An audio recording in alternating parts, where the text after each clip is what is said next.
வேகமாக வீட்டுக்கு கூட்டிகிட்டு வந்த நிலா மண்டிலேயே ஓங்கி 4 கொட்டு கொட்டணும்னு நினைக்கிறவங்க நம்ம வீடியோவை லைக் பண்ணிவிட்டு நம்ம சேனல் இன்னும் சப்ஸ்கிரைப் பண்ணாதவங்க சப்ஸ்கிரைப் பண்ணிக்கோங்க. வீட்டுக்குள்ளே வேகமாக வரதை பார்த்துட்டு சோழன் பின்னாடியே ஐயோ என்ன சொல்ல போகிறாளோன்னு வேகமாக ஓடி வந்துட்டுருக்காரு. அப்போ சோழன், பல்லவன், பாண்டி எல்லாருமே என்னப்பா வீட்டை பார்த்தீங்களா, வீடு உனக்கு பிடிச்சிருக்காப்பா, எப்போ பால் காய்ச்சிக்கலாம், என்ன ஏதாவது கேட்டு வந்துட்டிங்களா, டேட்டெல்லாம் ஃபிக்ஸ் பண்ணிட்டீங்களாப்பா அப்படின்னு சொல்லி சேரன் அண்ணா கேட்குறாங்க. அண்ணன் அப்படிங்கிறாங்க நிலா. ஏன்பா வீடு பிடிச்சிருக்கா அப்படிங்கிறாங்க திருப்பியும் சோழன். அப்போது நிலா சோழனை திரும்பி பார்த்துட்டு அண்ணன் உங்களுக்கு இந்த விஷயம் முன்னாடியே தெரியுமா அப்படிங்கிறாங்க. ஆமாம்மா முன்னாடியே தெரியும்மா, சோழன் உன்னை சர்ப்ரைஸாக கூட்டிகிட்டு போகிறேன்னு சொன்னாம்மா, அதனால தான் நீங்கள் போகும்போது நாங்கள் எதுவுமே தெரியாத மாதிரி அமைதியாக இருந்துக்கிட்டோம் அப்படிங்கிறாங்க. ஓ அதனால தான் பல்லவன் வருத்தமாக இருக்குது கவலையாக இருக்குதுன்னு சொல்லிட்டு இருந்தானா, கேட்டால் காலேஜ் போகிறதுக்குன்னு சொல்லி சமாளிச்சிட்டு இருந்தீங்களா அப்படிங்கிறாங்க. அப்போ பல்லவன் அண்ணி அது ஆமாங்க அண்ணி அப்படின்னு சொல்லி சொல்கிறான். ஓஹோ என்னை தெரியாமல் கூட்டிகிட்டு போனால் மட்டும் நான் அப்படியே சர்ப்ரைஸ் ஆகி ஓகே சொல்லிடுவேனா, என்ன சோழன் இதெல்லாம் அப்படின்னு சொல்லிட்டு அண்ணன் நான் இந்த வீட்டை விட்டு போக மாட்டேன், உங்களுக்கு பிடிக்கலன்னா மட்டும் சொல்லுங்கள், நான் இந்த வீட்டில் இருக்கிறது பிடிக்கலன்னா இந்த வீட்டை விட்டு போயிடுறேன் அப்படின்னு எல்லாம் கேட்குறாங்க. பல்லவா சொல்கிறா பல்லவா உனக்கு நான் இந்த வீட்டில் இருக்கிறது பிடிக்கலையாடா, பாண்டி நீங்களும் சொல்லுங்கள் அப்படின்னு சொல்லி நிலா கேட்குறாங்க. பல்லவன் ஒரே அழுகாச்சி பிடிச்சிட்றான்.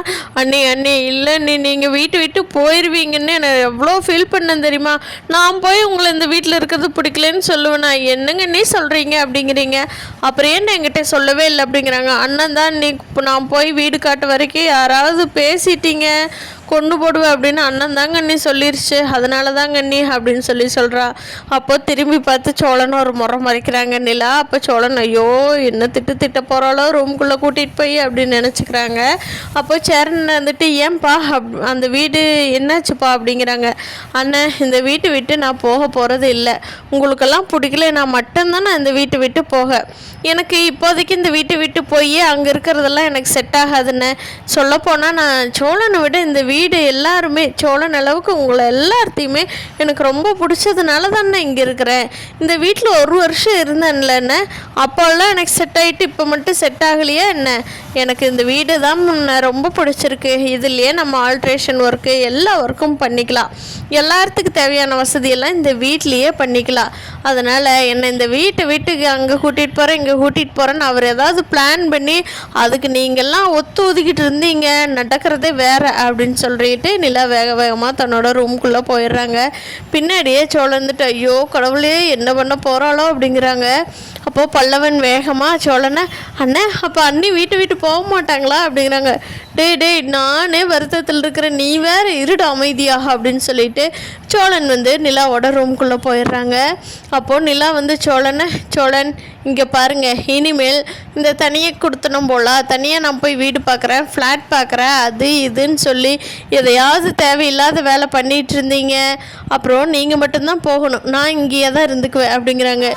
ஏய் என்ன நிலா சொல்கிற, நான் மட்டும் போகிறதுக்கு இத்தனை பாடை விட்டு கடன் வாங்கி வீடு பார்த்துட்ருக்குறேன் அப்படிங்கிறாங்க. ஆமாம் கடன் வாங்கி தானே பார்க்குறீங்க, நீங்கள் இன்னும் அந்தளவுக்கு இன்னும் பெரிய ஆளாகலையில்ல, அப்போ நீங்கள் மட்டும் போய் ஜாலியாக சந்தோஷமாக வீடு ஃபுல்லாக படுத்து உருண்டுக்கிட்டே இருங்க, நான் இங்கேயே இருந்துக்கிறேன் அண்ணா கூட பாண்டி பல்லவன் கூட அப்படிங்கிறாங்க.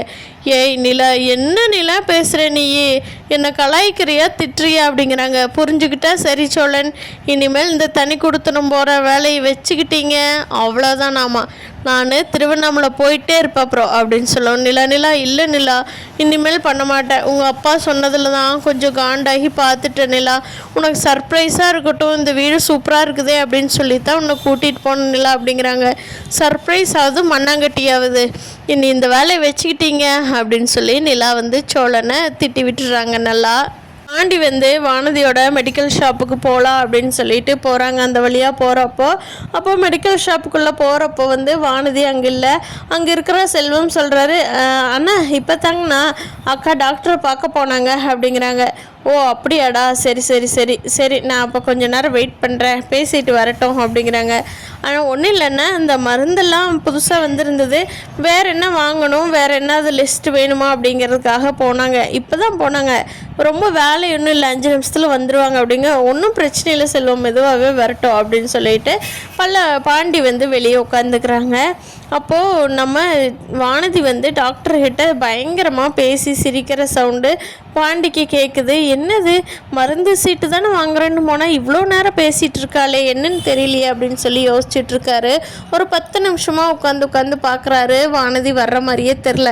சரி நம்மளே போய் டாக்டர் ரூமில் வானதி பார்த்துருவோம், பார்த்துட்டு அப்புறமா கிளம்பிக்கலாம், வெயிட் பண்ணிகிட்டு இருந்தால் அவள் வர்ற மாதிரி தெரியல அப்படின்னு சொல்லிட்டு டாக்டரோட ரூமுக்கு போகிறாங்க பாண்டி.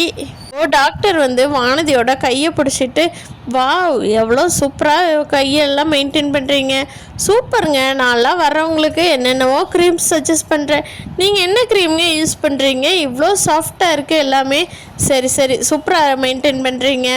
ஆமாம், நீங்கள் என்ன சாப்பிடுவீங்க, டயட்டெல்லாம் எதுவும் வச்சுருக்கீங்களா, அந்த மாதிரி வானதி வந்து ரொம்ப இது பண்ணிக்கிட்டே பேசிகிட்ருக்காரு டாக்டர். அப்போ வானதியும் அதை பற்றி எதுவுமே இது பண்ணிக்காமையே டாக்டர்கிட்ட சிரித்து பேசிகிட்டு இருக்காங்க. இந்நேரம் வானதி வந்து அவர் கையை பிடிச்சதுக்கு கையை தட்டி விட்டு உட்காந்துருந்துருக்கணும் இல்லையா. ஆனால் வானதி அப்படி பேசிகிட்டு இருக்கிறதையும் பாண்டி பார்த்த உடனே பாண்டிக்கு ஒரு மாதிரி ரொம்ப பக்குன்னு ஆயிடுது. அதை டக்குனும் பார்க்கல. பாண்டி ஒரு நிமிஷமாக நின்று கேட்டுட்டு தான் என்னது வானதி இப்படி பேசிகிட்டு இருக்கிறா அப்படிங்கிற மாதிரி அங்கேயே நின்று பார்த்துட்டு ரிட்டன் வர்றாங்க. அப்போ டாக்டர் வந்துட்டு, வானதி இருங்க, யாரோ பேஷண்ட் வந்துட்டு போன மாதிரி இருக்குது அப்படின்னு சொல்லிட்டு டாக்டர் எந்திரிக்கிறாங்க. இருங்க டாக்டர், நானே போய் பார்க்குறேன் அப்படின்னு சொல்லிட்டு வானதி வெளியே வந்து பார்க்கவும் பாண்டி நின்றுட்டு போகலாமா அப்படின்னு சொல்லி திரும்பிக்கிட்டு இருக்கிறாங்க. அப்போது வானதி வந்து, பாண்டி எப்போ வந்தா பாண்டி அப்படிங்கிறாங்க. ஒரு மாதிரி பதட்டமாக சொல்கிறாங்க. அப்போது பாண்டி வந்துட்டு, நான் வந்து 10 நிமிஷம் ஆச்சு வானதி அப்படிங்கிறாங்க. அப்புறம் என்ன கூப்பிடவே இல்லை, என்னை கூப்பிட்ருக்கலாம்ல அப்படிங்கிறாங்க வானதி. நீ தான் டாக்டர்கிட்ட பேசிகிட்டு இருக்கிறேன்னு செல்வம் சொன்னால், அதனால் வெயிட் பண்ணி பார்த்தேன், நீ வர்ற மாதிரி தெரில, அதனால தான் மேலே வந்த அப்படிங்கிறாங்க. மேலே வந்தோடனே என்னை கூப்பிட்ருக்கலாம்ல பாண்டி அப்படிங்கிறாங்க. அப்போ டாக்டர் எந்திரிச்சு வெளியே வந்துட்டு, யாருங்க வானதி, இவர் டெய்லி அடிக்கடி வர்றாரு உங்கள் கடைக்கு, இவங்க யார் தெரிஞ்சவங்களா அப்படிங்கிறாங்க. அப்போது வானதி வந்து, கல்யாணம் பண்ணிக்கு போகிறவர் அப்படின்னு வானதி சொல்லாமல், என்னோட ரொம்ப க்ளோஸ் ஃப்ரெண்டு டாக்டர் அப்படிங்கிறாங்க. அப்படியாங்க சார், வாங்க வாங்க வாங்க வாங்க கிளினிக் அப்படிங்கிறாங்க. இல்லை பரவாயில்ல, நான் வானதி பார்க்கத்தான் வந்தேன் அப்படின்னு பாண்டி சொல்கிறாங்க. பாண்டி இருந்துட்டு, சரி வானதி நான் கிளம்புறேன், லேட் ஆகிடுச்சு, ஆல்ரெடி 10 நிமிஷம் நின்னேண்ணா, லேட் ஆகிடுச்சு, நான் கிளம்புறேன் அப்படின்னு சொல்லிட்டு முகத்தை காட்டாமையே, பாண்டிக்கு வந்து கொஞ்சம் கோபம், அதனால் முகத்தை காட்டாமையே கிளம்பி வரலான்ட்டு கிளம்பி வந்துடுறாரு.